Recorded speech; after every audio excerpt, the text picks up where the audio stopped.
Welcome to Toffee TV. It is the Tuesday topic. This week it's coming to you everywhere. Normally we're on Patreon, but this week we're getting a little taste of what we do. And if you like what we do and you want to subscribe to Patreon, there'll be a little icon in the corner. Make sure you click out. There'll be a link after the show if you fancy getting involved. I've got Paddy Howland here with me. We're talking about the start of the season, going into that horrible international weekend now. But you know what? It feels okay because we've played so many games. It feels like the season's been going on for ages. Yeah, it has been. Early start, sort of July time with the Europa League and stuff. So it does feel like it's a right time for a break for us to sort of take stock and hopefully over the next couple of days add a few more players to the squad as well. Yeah. We've played seven games. Won 1, 2, 3 wins, is it? Yeah. 3 wins. Sounds about right, yeah. Is that right? I don't know. 4 games, 2 draws. 3 in Europe. Yeah, that's it. Won the league. And 1 defeat to the champions of England. So it's not a terrible start, is it really? I think it's been steady. I think we've steadily, other than yesterday's result, we've steadily improved as the sort of as the campaign's gone on so far. So there was no surprise with the first sort of part of the Europa League. Rosenborg and sort of the home leg. Very had a very sort of heavy pre-season feel about it and stuff. We've gradually improved as we've gone along. I think Stoke game, what we played okay. City in the league, probably one of our best performances. Really, we should have really won. But I think overall it's been steady. I think there's a lot of positive signs there. We've had to integrate a lot of new players into the squad. Doesn't seem to have been that much of a trouble sort of moving from where we were last season to where we are now. I think it's just a question now of trying to move things on a little bit better so we can hopefully score a few more goals and become a little bit more expansive as the months go on. But I think generally overall, if it was a school report, I think we'd probably a C stroke B- for the start of the season so far. I'd go a little bit higher because I think on the results on the game so far, I think Ron and Koeman almost made calculated risks in how we approach the games. I know at the time I was a little bit the Rosenborg games. Certainly the second leg, I almost felt like, where are we? Have we not played enough pre-season games? Are we not treating these with enough respect? But I suppose that was more down to the nerves of wanting to get through and get into the Europa League. It almost felt, even though there's only two games, 2 playoff games, it felt almost like miles away at the time. And I know he treated them almost as pre-season games in themselves, because obviously we'd only played 3 pre-season games before that, and then the one after the Rosenborg second game. So I think he did take calculated risks, and I think for the most part it paid off. I mean, they weren't great performances, but we did enough with what we had. Yeah, I think he knew defensively we'd be fairly solid against that opposition. Really, we didn't have to be too expansive as long as we got a sort of goal to take into the second leg and stuff. I think he felt quite comfortable. Second leg, as you say, wasn't the best performance in the world, but we had a lead to hold on to. They struggled to get around us really with the players that we had. So yeah, I think you're right. He took calculated risks there in terms of thinking we should have enough quality, even sort of 50% fit, to get through that really. I think then moving forward, we had to try and step things up. I think the Stoke game was difficult opposition really. Stoke come to Goodison, they're never going to come there with an expansive game. They're going to come there and try and nick something. I think we've done okay. I think the biggest thing to take away from this season so far has been how good we have been defensively. We have looked fairly solid in most of the games. Yesterday we conceded 2 goals against Chelsea, but overall I think we've looked a lot more solid than we were, say, this time last year. We'll come on to the signings, but in a system that's changed a few times. It's been flat back 4, it's been 3. It's been different. Michael Keane's been the only constant. It's been different centre half partnerships, different right backs. Yeah. Okay, so really, it's only been Keane and Baines that have been the constant. In the 7 games so far, there's been change, and I think that's a big thing as well. If we were to grab another centre back before the window shut, who was a competent first team player. I think, and you got a partnership going with whoever that was in Keane. I think that would really help, because for me, I think one of the things that hasn't helped so far, and it worries me for the rest of the season, because, well, certainly the next part of the season, because there are so many games, is Williams and Jagielka will be rotated heavily. Now, maybe the fact that they are rotated heavily won't make much of a difference, because Keane will get a firm understanding of who's next to him anyway. But that just worries me a little bit, that every week it's going to be a different partnership. I don't like that, but I suppose in a way it's part of the modern game. I suppose we've got to do that with the current personnel that we've got. Obviously, with Funes Mori being out for the season as well, he's got limited options at this moment in time. But I think everyone would like to see a sort of a consistent centre back pair. You want your spine to be consistent, don't you? Really, you want your goalkeeper, your centre half, your centre midfield pair and stuff all to be very much a sort of nucleus of your main team going forward. I think my concern is when we play the better teams like we saw yesterday, a Williams or a Jagielka, you do tend to come a little bit unstuck. Really, you need to have someone with a bit of pace and a bit of quality on the ball. I think when you're playing against the sort of tougher opposition in the league, really. So I know we're going to talk about what we're going to need moving forward, but yeah, we definitely need something else in there. But overall, in the defensive positions, we look okay. We look solid. We look, as a unit. We look okay. New signings, obviously. We've made a number of new signings, and the majority have just. I mean, Jordan Pickford has been, for me, instantaneously just confidence. You go the game and you don't feel any worries. You see sort of shots being hit at him from all angles, and he just takes them. And there's never I haven't seen him spill it or look uncomfortable or you just get the sense that he's very confident in his own ability. Maybe sometimes on that right foot when he's kicking, maybe overconfident, but you just feel he's very confident. He's in charge of the situation, he's in charge of his back four, and going forward, there's a goalkeeper there for a very long time. I think he's confident, but most importantly, the players in front of him are really confident as well. You feel straight away the likes of Williams, Keane, Jagielka really trust this guy explicitly, really. For someone who's 23 years old, he's only really had one season in the Premier League. I've been really impressed with how he's settled. Really, he's moved to a big club with a massive transfer fee attached to him, but he's just taken to it like a duck to water, really. Doesn't seem that big now, does it? No, it's not. When you look at the rest of the transfer market and what's happened over the course of the summer, no, it doesn't. But I think he's taken it in his stride, really. I've been really impressed with his leadership. There's a future Everton captain there. You can see straight away he's got that respect of all of his fellow pros and stuff, and the way he commands his area, and he does loads of the basic things really straightforward. Which for the last, I would say the last 7-8 years or so, we've not had in a custodian, a Sigurdsson, really. Commanding his area, taking the ball when he needs to take the ball, taking control of situations, all basic things, but he does them really well. I've not felt this comfortable about an Everton goalkeeper since we had Nigel Martin at the club, really. He's on that level, I think, and it's great to actually get someone in at this stage of the career rather than what we did with Nigel Martin when we left it sort of 10-15 years too late, really. 23, and as you say, full of confidence. In fact, you mentioned there the defence being confident in him. I actually think the second goal against Chelsea showed an overconfidence in him, because I honestly think the back three left it, but maybe thought he was going to come for it, and he sort of did come for it, and then he stopped. And I actually think that's the only mistake I think he's made so far for a goal was the Chelsea second one. I'm not saying it was good defending. I'm just saying he come and stopped and went back, and maybe he should have gone all the way. But that's a tiny mistake and obviously, I mean, the goal he conceded in over in Split was just ridiculous. Ridiculous goal, and then saves a penalty. In the second half to settle the nerves. I mean, if that had gone in, it would have made it a very nervy last half an hour in terms of they've just thrown everything at us. But that when he put that penalty down, I just thought, well, he'll save this. Yeah, no, I was the same as you. I was really confident he was going to save it. It was also helped by the lads arguing who was going to take the penalty. You'd always feel a bit more confident when things like that. We had it with Morales and Barkley a few years or so ago. You just know what the outcome's going to be. But no, he takes control of situations, really, and he is such a big unit as well. I wouldn't like to take a penalty against him.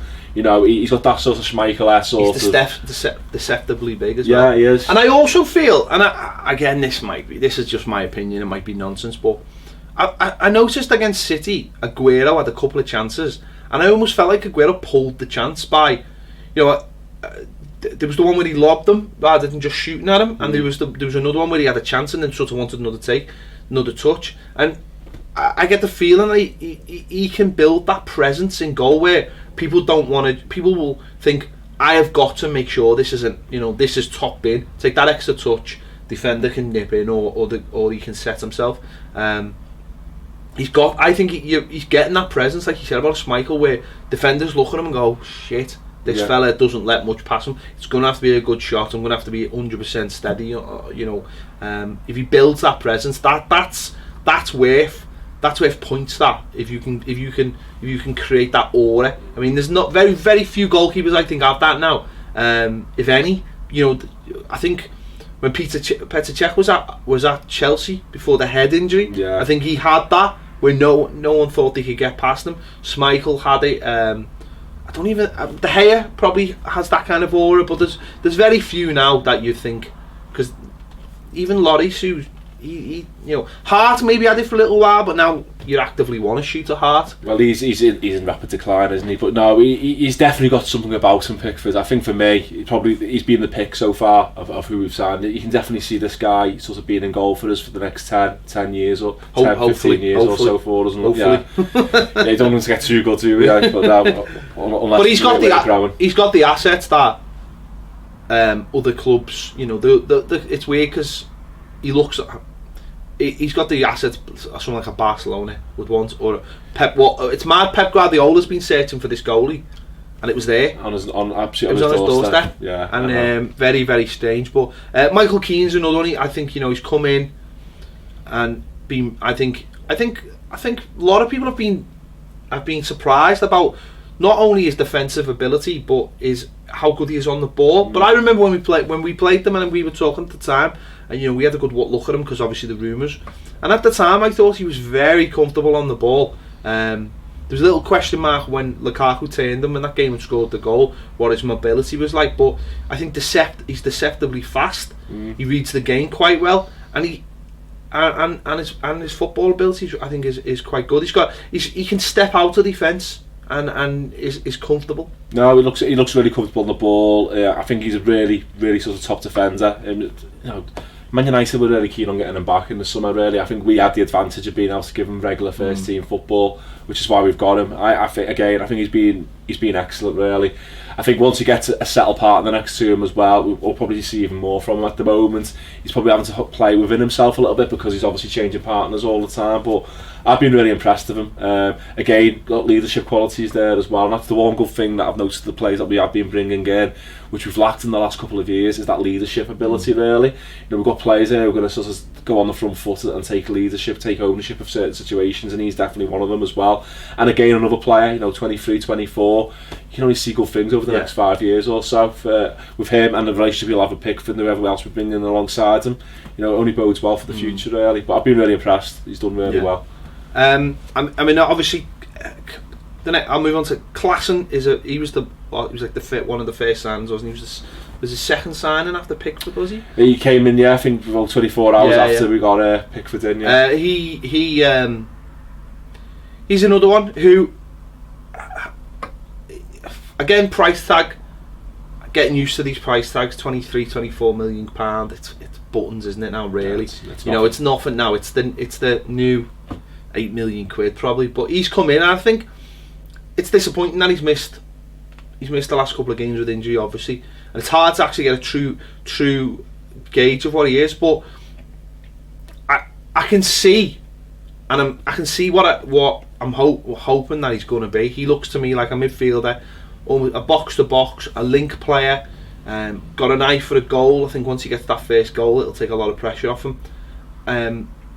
Someone who can run past the forwards as well, and it's interesting because a lot of there's doubters out there, people writing him off already. But he before the City game had been involved in basically every goal we'd scored apart from the first one against Rosenborg. He'd been involved in, and I can see that already where he gets involved.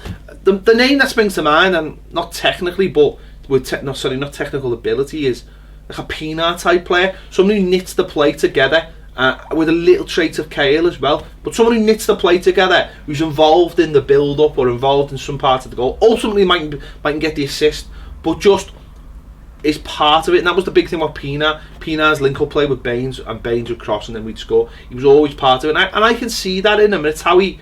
I suppose it's how he adapts physically to the Premier League. Well, Pienaar was obviously schooled in the same place as Klaassen, really, both at Ajax. Yeah. You know, they came through the academy there and stuff, and you know, I've learned not to write players off after Stephen Pienaar, as you know, really. And I think they've had a similar start to their Everton careers, really. Pienaar, when he first joined, had a bit of a slow start in his first couple of weeks and months, and a lot of people, including myself, wrote him off at the time.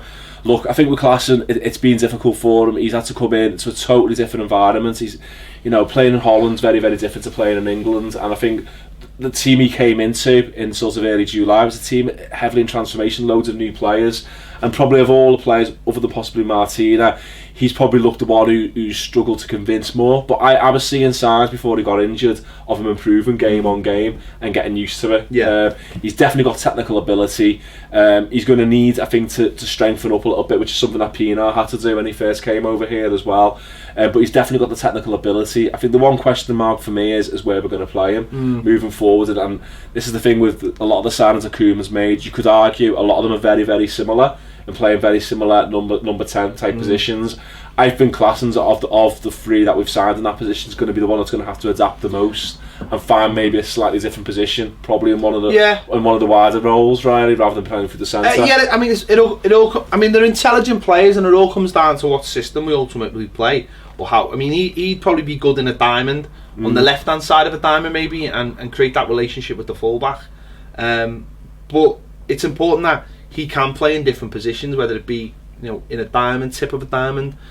He's versatile and he's an intelligent player, and I think that's really important. I don't think you can have enough of those. And I think at times he can be a box, you know, just like a box-to-box player. We've seen him against Man City do that the last-ditch sort of track of, I think it was Silver, and just tip it away. Those things are really important. You know, that he's doing them and that he's doing that. So again, you're right. It's how he needs. You know, it doesn't help that he gets an injury, you know, in the first few weeks of the season and just to offset. But now he gets a chance to recover, and I don't know if he'll play for Holland and then come back and then start again, hopefully, and he's ready to go. But I think he's settled in quite well. I have no problems. I think he's one of those players that, as a manager, you see all the things he does, but maybe as a spectator, you don't. I mean, the goal against the first goal of the Premier League season, the one goal against Stoke. Maybe he doesn't make that run, then Rooney's got 3 men on him. But he makes a really intelligent run. That's, as a fan, you don't necessarily see that. You don't see that at the time. You might see it afterwards on the TV. But that's something the manager, and that's something they work on as well. You know, and it's a natural instinct, but they work on that off the ball running. So I've got no problem. But as you say, he's come into a side, and there's other players where we have to rebuild the attacking way we play, and that's where I think it's going to be harder. Keane, Pickford, very easy. You just come into the side, go into a position, and it's dead easy for them. That's why the transition for him has been seamless. But for someone like him and the other players we're going to talk about, it's a little bit more difficult. The likes of Sigurdsson, I mean, obviously he's only been in a week or so and played a couple of, fitness games really. Yeah. But I mean, his goal against Split just shows the quality that he has. Yeah, no, I think he is definitely going to be one sort of after the international break who'll probably come into his own really. I think, you know, a set piece delivery and stuff gives us something that we've not had for a long time as well. We've not had a player who can sort of deliver the ball in as well as he can do. Again, I can see signs of it really. I think Split second half you could start to see the sort of play that he's going to offer us. The goal he took, absolutely amazing really. It got us through a really difficult phase of the game as well. If we hadn't scored that goal as early on in the second half, I dread to think what that second half would have brought us really. We could have been, I think, in serious danger of getting knocked out. So he's definitely I think he's going to be the main player that I think that'll play in that number 10 position really. He's definitely the replacement for Ross Barkley, I think, moving forward. His record for itself in the Premier League, playing for Swansea, speaks for itself. So I'm really confident once he's got his fitness and things have bedded down, and we've actually got that focal point up front for him to aim for as well. I think, that 45 million a game will look like absolute peanuts, I think, in the long term. Yeah, because he's a ready-made Premier League player, isn't it? You've seen already what it is, and it's just a case of, like you're saying, getting him fit, getting him into a position. And listen, I don't think he's just bought these players and gone. I think he's got an idea in his head where he wants to play them, and fans at the moment are going, well, where are they all going to play? Where's Rooney going to play? But we've seen already it doesn't work like that. No. Players get injuries, players get suspensions, players will not be informed, they'll be informed. But I get the feeling that if it's going to be a number 10 spot and you look at, okay, Rooney is there and we'll talk about him now, but how long's Rooney actually got being able to dictate? Where Sigurdsson now is coming into those years where he can dictate the play and run a game. I mean, that's so. I think that's the way fans have got to look at it. I mean, Rooney, I think so far has been impeccable. Yeah. Basically, scored 2 Premier League games for 2 Premier League goals. He's a natural leader on the pitch. I think you can see that already. For me, he's the captain without the armband. He really is a leader. He's really dragging players through games. He doesn't care who he plays against because he's seen it all before. He's always in the ear of the referee, and just having him on the pitch for the likes of a Dominic Calvert-Lewin or a Tom Davies or whatever that must be fantastic for him. Someone they grew up probably idolising, or whether it be Everton or England or whoever or Man United. That for me, that's something we just haven't had, and even if it's just symbolic. In a way, I just think it's huge. I think, you can see the automatic respect he commands, not just only from his own players and his own squad, but the way the referees sort of deal with him as well, really. So he can probably get away with a little bit more being an ex-England captain of actually having to go to referee. We saw it yesterday with John Moss. He was constantly in his ear all game and stuff. But I think for me, it's important for me that Rooney doesn't become like just a museum piece, really, and it's all about respect and his winning mentality. It's about what else he offers on the pitch as well. And since he's been here, he's performed on the pitch for us. He's put in his shift in every game. He's made a difference as well, and his performances in Europe against Rosenborg, which wasn't an easy game, 1-0 win. I think he played well in that game. He dragged us through that. I think in Split as well, when we went a goal down there, I think his experience at half time, talking to the younger lads in the team, getting them through that, I think that all helps. But his overall performance as well, it's just a shame he just didn't cap it all off with that goal at the end in Split. If he'd have finished off the game there, it would have been absolutely fantastic. I think his decision to walk away from England's absolutely brilliant from an Everton perspective as well, because if he'd have been playing sort of travelling away, because I don't necessarily think he'd be playing for England. I think they'd just take him in the squad and stuff. The impact that would have had on him later on in the season would have been terrible for us. So he's come here. You can tell this is his passion now. He wants to go out on a high with Everton and win something for us. So it's been a fantastic start. Long may it continue, really. I think he's a great asset as well to the overall squad, and very, very strong start. He's just hit the ground running. And I think you're right with the England thing, because I think now he goes away and he has a couple of weeks break, and that's what he can do. I'm sure the manager will let him go away for a few days, and he can go away with his kids, and there's they're expecting a baby and all that kind of thing, and just have a few days off, have a week of rest and recuperation, and then be ready for the next game. And that's what he's going to need, and I think that's why it's important that he has quick, because those breaks for him in this hectic next few months are going to be really important, because definitely. We do want him on the pitch. We don't want him to be play one week and out the next or whatever. And there will be times where you say, well, Premier League game on the Saturday or whatever, and then we play on the Thursday night, we'll look at the opposition, they'll go, well, you know what, we mightn't start Rooney, we might, or whatever. But having those breaks, a couple of weeks off every month or so, or a week off I think that's hugely important for him now, and that will extend his career, and we will get the best out of him. But what I like about him is every game. I mean, even in the Chelsea game towards the end, we're 2-0 down, but he's kicking everything, and he's hungry. He's got his hunger back. He's chasing everything, and you can see it in his face. It hurts. It's still the defeat hurt him. And the winning means a lot to him, and I think that's just so key. I think that's so key. Whereas we've bemoaned the fact in the last 10 years that leaders wise we just we haven't had any. I mean, you go back to last season, you look at the players we had in the squad, and you look at, okay, we had, you got Jagielka and that, but you look at them and go, well, what have you won? What have you actually won? Who here can put their hands up? And Gareth Barry, okay, got a Premier League medal, and who's actually won trophies? And there was very, very few. Even your talisman Lukaku, what have you won? Nothing. So I think to have him is so important now as we go forward, and he'll understand as well. I think this is key. He'll understand. There will be times when you leave him out, and there'll be times when you play him, and he'll know himself how to manage that.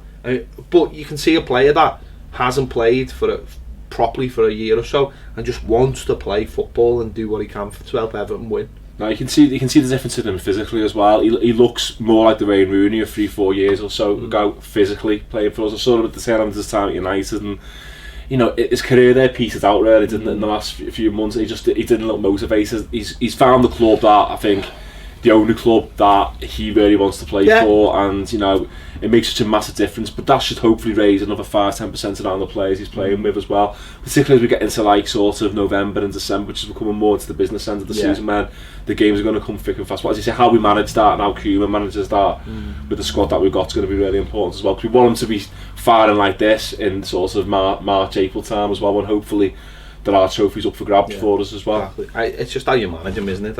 I mean the other one. Obviously Martinez come in. He's done all right. I think defensively, he's there to. I think Martinez there for those kind of games in the Europa League, isn't he? Yeah. Basically, for me, he's not. I wouldn't say he's a Premier League starter. I'd say he could be a Europa League starter if the quality isn't amazing, and maybe I suppose it's how we play, but.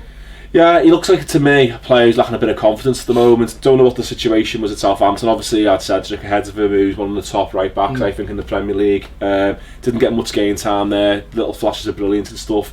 He's come towards his debut was a bit of a nightmare early, wasn't it? But he seems to have improved a little bit. Attacking wise, looks a lot better than he is defensively. He'll get games, I think.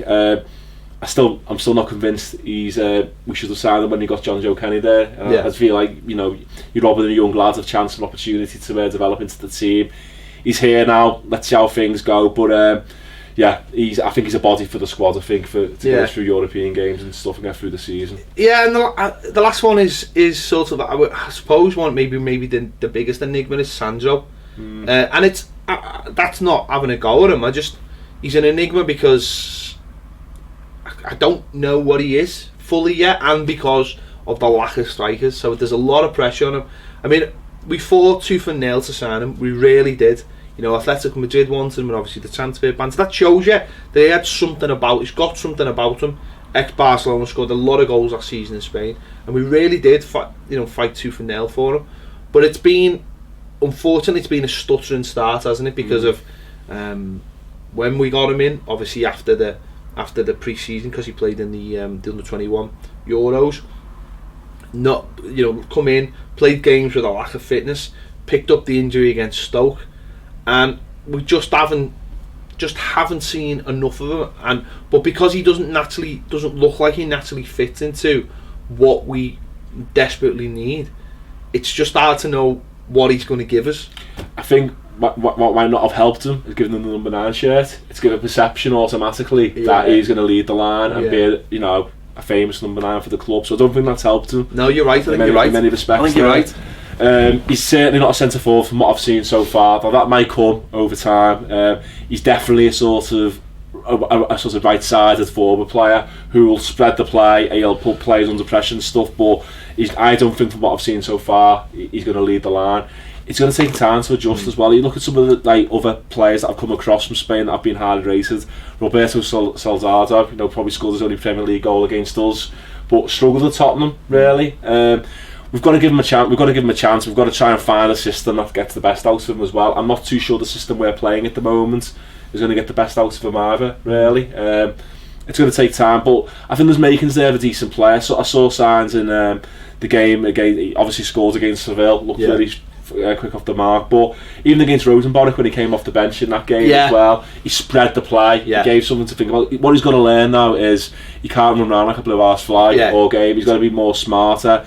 and reserve his energy. I think he's going to start it's matches. game management for me. You're right, when he came on as sub against Rosenborg, he suddenly he was everywhere and he wanted it. I think what he is he's a finisher. I think he's a finisher, but it's about getting him into those positions. I mean, some of the goals, if you go and look at some of the goals he scored last season, he's smashing them in from all angles. He really is. Free kicks, and he's fantastic. He's a finisher. I think a lot of that finishing is timing, and confidence. You got to think about it. If you're not fit and you start, you're trying to hold the defender off, and you've got to finish it off with something good. And if you're maybe a little bit leggy and you're breathing and all, that's going to suffer. All those things are going to suffer. So number one, let's get him 100% fit. Let's get him up to speed, and then let's wait. I think what he can be. I think he can be a will and runner. I'm not sure he's got the. Well, we don't know, but I'm not sure he's got the aggression of maybe someone like a Vardy, where you look at him and go, he's got that hunger where he wants it and he's desperate to get it. And you need that. I mean, I see the Man United game, Leicester versus Man United. Before Man United scored, there was loads of pressure, but they always had that outball because Vardy was aggressive and horrible and I'm not sure he's got that aggression, but if he can learn to come off defenders and give us an outball, he could be a massive asset. And if he finds his timing, I think his goal against Seville, it's fine, it's a friendly, but if you can get that, comes back, gets that first Premier League goal and gets into a run of games, I think that's when we'll know what we've got. He might be a player that might find his feet in the Europa League for us. That might be where he finds it. Sort of gets a few goals in the group stages, and then hopefully the momentum takes him forward. And I think the continental game, and I think Klaassen will fall into this boat as well for the first few months as well. That's where they'll get the confidence, and that's where we'll find where their best positions are going to be. You're absolutely spot on about the number 9 shirt. In hindsight, maybe they should have. That could have been the carrot for whoever they wanted to get in. But then if we don't get one in, then people bemoan the fact that we haven't got one. But I suppose I don't know. We had Corey in it for the last 4 years. You're right. It should be it. But you feel like the number 9. I know it's only a number, but you feel like it should be earned after all that. It shouldn't just be given out willy nilly to whoever the new signing is. We just seem a bit too happy to give that shirt away to the next signing, really, rather than I think that should be the focal point of the team. Yeah. Based on that, based on our history and stuff. Because I mean that, goals have been a worry so far, haven't they? We've only scored 2 in one game. The split game. Anything else, it's been one goal per game when we have scored, and that seems to be the problem. The lack of clear-cut chances that we're making. I mean, don't get me wrong, second half against Split, we should have scored 3 or 4, but then maybe that's the other side of it. For me, someone like Dominic Calvert-Lewin, he has to become a 1 in 3 striker. If he's going to be a proper Premier League striker, he's got to be 1 in 3. And I think there's been a lot of talk about how do we replace Lukaku's goals, and everyone, myself included, well, if Rooney gets 10 and Klaassen gets 8 and Sandro gets 10 and and Gylfi gets 8, then suddenly you have replaced those goals. But that's got to happen. Yeah, we've not done that since 1987, have we? No. Where we've spread the goals across the whole team and we won the league that year. It doesn't happen overnight. It takes time to build that type of momentum up. I think for me, the goals things, it's a bit of a hangover from last season, really. If you look at our sort of results at the tail end of last season, Lukaku done his usual sort of down tools, sort of post-April. We weren't scoring many goals. No. We beat Watford 1-0, but we don't create many chances because of our style of play at times as well. We've become very good defensively, but sometimes that comes at a cost of the attacking intent as well. And whoever we play up front, I've noticed that when we have Lukaku there, it happens a bit with Dominic Calvert-Lewin this season. They're isolated. The striker is always isolated. There doesn't appear to be still that link between the midfield, which is playing far too deep, with the actual attackers that are moving forward. We're very narrow when we attack anyway, at home and away, and we need to find a way of trying to bridge that gap, really, where our attacker is not always looking absolutely isolated. And but I suppose that's why we've got. That's why we have Klaassen. That's why we have got Rooney. That's why we have got Gylfi Sigurdsson. It is to bridge that gap, but it's how we get them all together. I mean, that's the job for the manager. I think a lot's been said about Lukaku, and a lot will be said about Lukaku about the goals and there was that ridiculous stat going around saying, take Lukaku's goals out, we still would have finished 7th. We wouldn't have finished 7th. We simply wouldn't have, because for a lot of Lukaku's goals, and he'll get this with Man United as well, is that his goal, for a better expression, broke the seal. Yeah. In many games, you know, a game where you're playing a stubborn opposition, and he would get the first goal, and then we'd go on. You know, even like go back to the Man City game when we were 4-0. He gets the goal just before half time, and then, you know, that was the setup then for the rest of the game. Well, it works the other way as well. He often finished off games as well. So I think past that stat was we were already 1-0 up in certain games, and you get the second or third or fourth. But if you haven't got them goals, and you do what Everton are like, the way we defend sometimes, it's not unknown for us to like 2 or 3 goals in the last 5 minutes of a game, is it? So it's a ridiculous stat, really. You can't suddenly take away someone's goals and say you wouldn't have got this and wouldn't have got that. He was part of the team. He was an important part of it, and you have got to find an alternative way to do that. For me, I just find it unforgivable that we've not even attempted so far on the 28th of August. We still haven't got a striker to replace him. I fully agree. I've been having, again, very negative people coming on social media saying, why did we sell him? Well, we sold him because we sort of had to sell him, and that's not, we didn't have to sell him for the money, but we'd come to that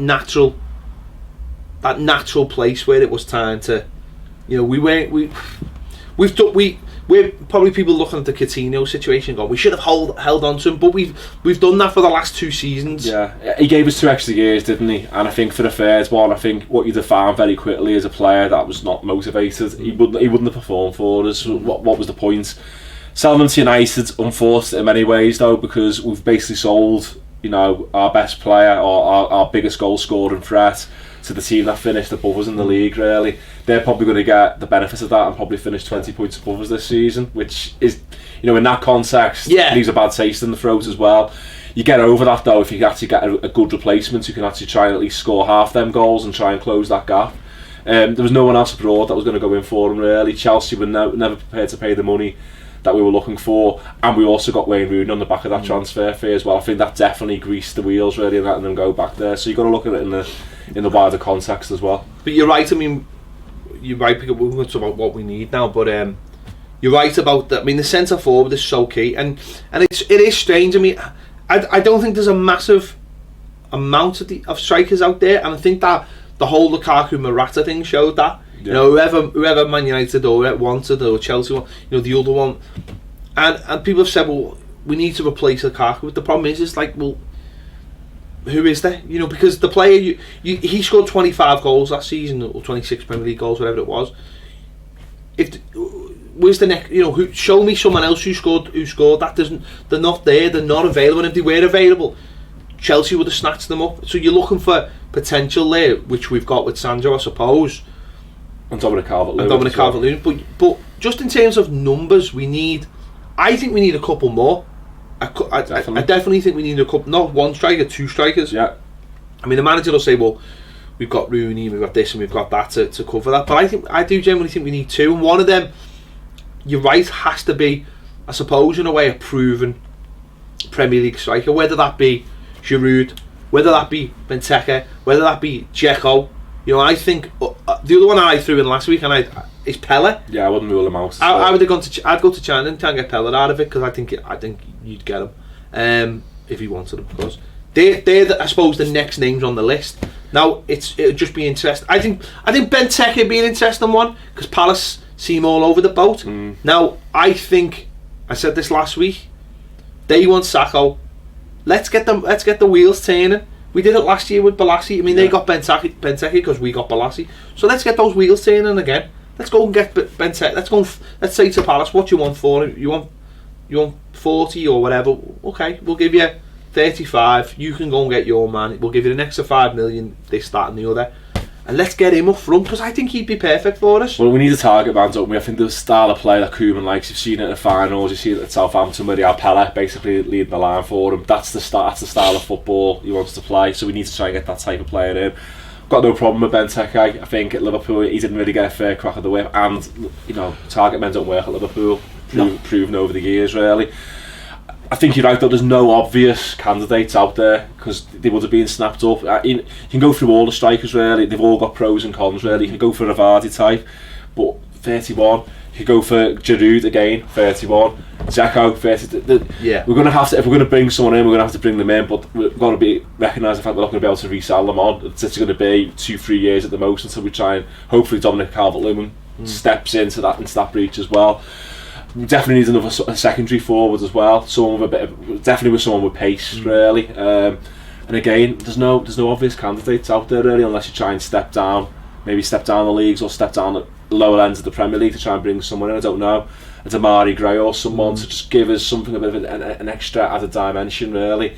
But we definitely need to focus on that sort of final third of the pitch. I also think, defensively we need to add something more. Full-back positions, on the left is absolutely key to me. Leighton Baines is not getting any younger whatsoever. We definitely need someone with a bit more energy, some more legs on that side.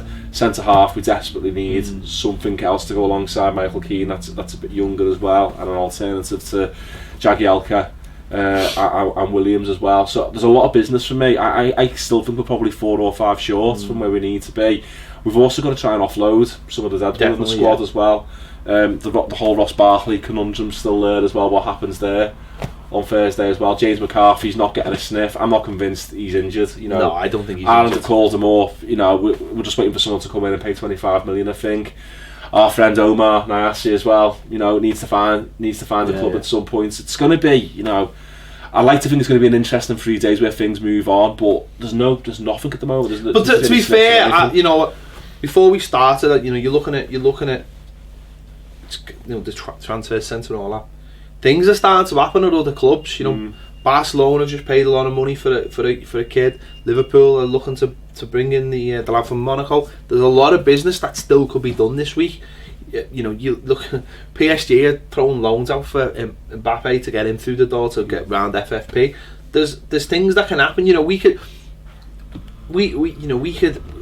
go last minute and maybe try and grab someone on loan. I mean, the thing about it, I still want Giroud. I don't care. I want him. I think he's fantastic. I think he fits exactly what we want. He plays for Arsenal, who's just been dicked 4-0 by Liverpool, and he's the third choice centre forward. I'm sorry, but that's not right. So for me, I'd be banging down Arsenal's door for him and try and get him on loan and just say, right, loan, we'll give you 30 million quid in January. I think the problem with Arsenal is the way they're looking at the moment. They're probably going to be our rival to sort of finish in the top 6 this season, and unlike us where we let Lukaku go because it was right for us, I personally can't see Arsenal letting a player go to a team that could finish above them next season. I think that'll be the big barrier to it. Maybe. And potentially I think there may be some hangover of Shady moving on as well. So they have got a history of selling to the rivals though, so you think of like Van Persie and things like that, but maybe that's where they've been stung and they won't do that again. Exactly. But maybe that's where someone like Benteke would come in, because you think you'd be looking at the situation now, Palace, and going, what is going on here? The 3 defeats, is it? Yeah. Three defeats. I think 3 defeats on the bounce. 3 defeats don't really have an identity. The ball's not. It's got a certain style of way of playing. It ain't the Palace way. And the players he's got at Palace, they don't suit the way he wants to play. And if Benteke now be looking for it, he'd be thinking, hang on, am I going to stay here, or if I go to a club like Everton, Europa League football, European, he wants to be in good form ahead of a World Cup. We always say this, the World Cup here. Now, okay, he might score 10 goals playing for Palace, or he might score 15. Is that going to get him ahead of Lukaku? Probably not. Is scoring 20 goals with us going to get him ahead of Lukaku? Probably not. But he's going to have a better chance, and he's going to have a better all-round game going into probably his last World Cup. Playing at a club where he's playing nearly every game, playing in Europe, playing at the top end of the Premier League. I think that would be quite tempting. But it's up to us. If we're not, I don't know what we're doing behind the scenes, but I'm hoping we're making moves. I'm hoping we're asking these questions. Now we've had a few goals. I think we've let a few players slip through the net this summer as well. I think Hernandez at West Ham would have been absolutely ideal for us. He's been absolutely brilliant capture for us as well. Yeah, I quite like Benteke. I can also see the downside to him as well, because he's another one who tends to down tools and stuff when things aren't going his way.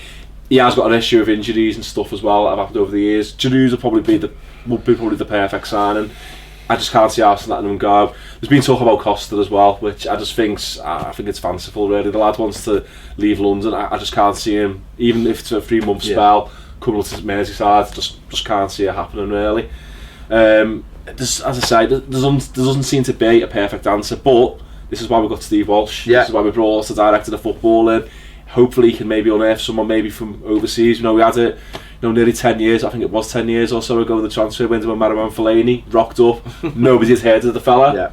You know, that's the type of sign we're going to need to make on Thursday, really, to try and move things forward for us, because there doesn't appear to be any real obvious candidates for me that tick all the boxes that are suddenly going to come in and get fans off the seats. Maybe a Riyad Mahrez, but again, is that what we need? I don't know. It's going to be an interesting next couple of days, certainly, and the likes of Morales now with his attitude. Yeah. McCarthy. I mean, you don't want these people lingering around, do you? You don't want McCarthy lingering around for the next few months. You don't want Ross Barkley lingering around for the next few months. If he doesn't want to be at the club, then it's time for him to, be offloaded. Well, if you look at last season, we had that really difficult sort of November, December time when Koeman was really starting to get to the grips with the squad. You had Cleverley, Delafield. He cleared these people out, and when the squad was leaner, our performances improved. It gave opportunities for like to Tom Davies to come through as well. The squad, even though we're saying we need players, does look bloated in part as well. So we need to try and offload these players and bring in new, fresh bodies that are going to add something to the first team. Really. Let me just, very quickly. Let me just throw. If Nias doesn't go this week and we don't get a striker, should we start looking at using him in the squad? I mean, I don't know. I'm just throwing it out there. Well, he's part of the squad. I at the time, leaving last season, when he was much maligned before his spell at Hull, which he done okay at, I would have put him ahead of Kone in the pecking order. Kone got games, not that many, but he got some game time. He's probably not a million miles away from Valencia as well. So we're paying his wages. He's reported on 60 grand a week. It'd be remiss not to sort of even consider it, really. I think Ronald, though, as our manager, he tends to sort of box himself into corners, really. He's done it with Ross Barkley, he's done it with Nias from sort of day one, really. He's boxed himself into a bit of a corner, so if he suddenly starts playing this guy, does it undermine his credibility with the rest of the players? I mean, as well? I do think he'll leave the club. I think if he doesn't get sold, I think he'll get a loan, which wouldn't surprise me if McCarthy got a loan as well, and Morales got a loan. If he doesn't want them around, he'll soon. Well, there's no point keeping them at the club, is there? Really, as I say, they become a bit toxic around the changing room if they're not contributing anything, really, and they're kicking the heels in the stands and not getting a chance to have any games. Yeah. Well, give us your thoughts in the comments. Who do you want to see come in? Who do you want to see go out? And how do you think we have started the season? As I say, we've played 7 games. We've we've won 4. We've drawn 2. And we've lost 1. Yeah, that's correct, isn't it? So I don't think it's the worst start in the world. I think for the players we've brought in and the amount of settling and bedding in and all the rest of it, I think we've done okay. To get to our only defeat back to the champions, I'm quite happy with that. So I'm not quite happy got beat, but you know what I mean. So give us your thoughts. This is normally on Patreon every week, and we're giving it to you free this week. Let us know your thoughts. If you want to get involved with Patreon, there'll be a little link coming up in a moment. Thanks for watching. Thanks to Paddy, and we'll see you later.